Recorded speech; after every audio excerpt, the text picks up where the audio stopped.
آسمان سے بنی اسرائیل پر کون سا کھانا اتارا جاتا تھا؟ یہ کھانا کب اور کیوں اتارا گیا؟ کیا یہ غذا جنت سے تھی یا آسمان سے؟ بنی اسرائیل نے کیا نافرمانی کی تھی کہ ان پر یہ کھانا بند کر دیا گیا؟ اللہ تعالیٰ نے حضرت موسیٰ علیہ السلام اور بنی اسرائیل کو فرعون سے نجات دلائی اور حضرت موسیٰ علیہ السلام کو حکم دیا کہ وہ ارض مقدس یعنی شام میں بنی اسرائیل کے ساتھ داخل ہو جائیں، لیکن اس وقت شام میں ایک ایسی کافر قوم کا غلبہ تھا جو جنگجو تھے اور نہایت ہی ظالم قوم تھی۔ حضرت موسیٰ علیہ السلام 6 لاکھ کی فوج لے کر جب اس ظالم قوم کی طرف جانے لگے تو آخری وقت پر بنی اسرائیل پر خوف طاری ہو گیا اور وہ کہنے لگے، ہم تو اس جابر قوم کا مقابلہ نہیں کر سکتے، ایسا کریں کہ آپ اور آپ کا خدا ہی اس قوم سے جنگ کر لے۔ حضرت موسیٰ علیہ السلام کو اپنی قوم کے اس رویے پر بہت صدمہ ہوا اور اللہ تعالیٰ کی طرف سے بنی اسرائیل کو یہ سزا ملی کہ وہ 40 سال تک اسی میدان میں گھومتے رہے اور باہر نہ نکل سکے اور اسی جگہ پر بھٹک کر رہ گئے۔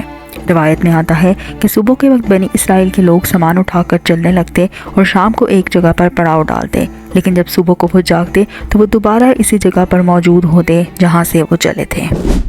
ایک ہفتے میں جب ان کا ساز و سامان ختم ہونے لگا تو ساری قوم توبہ استغفار کرنے لگی۔ حضرت موسیٰ علیہ السلام کو اپنی قوم کی اس حالت پر بہت رحم آیا تو آپ علیہ السلام نے اللہ سے دعا کی تو اللہ رب العزت نے اس قوم کو اسی میدان میں بے شمار نعمتیں عطا فرمائیں۔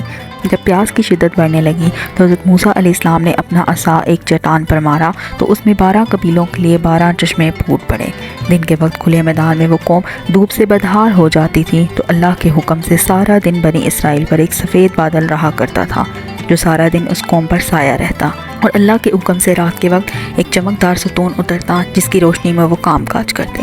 اس کے علاوہ اللہ نے انہیں بے شمار نعمتوں سے مالا مال کیا اور اسی میں سے ایک نعمت تھی منّا سلویٰ۔ اللہ نے اس قوم کے لیے آسمان سے 2 قسم کے کھانے اتارے تھے، ایک کا نام من اور دوسرے کا نام سلویٰ تھا۔ من شہد جیسی میٹھی تھی۔ من ایک شبنمی گوند تھی جس کا ذائقہ بالکل شہد جیسا تھا۔ یہ گوند روزانہ رات کو وہاں پتوں پر آ جاتا اور بنی اسرائیل روز صبح اٹھ کر اسے جمع کر کے کھا لیتے۔ اور سلویٰ ایک قسم کا پرندہ تھا جسے بٹیر کہتے ہیں۔ شام کے وقت جنوبی ہواؤں کے ساتھ ان پرندوں کے گول ان کے خیموں کے پاس آ جاتے اور وہ بآسانی ان پرندوں کو پکڑ لیتے اور اسے بھون کر کھاتے۔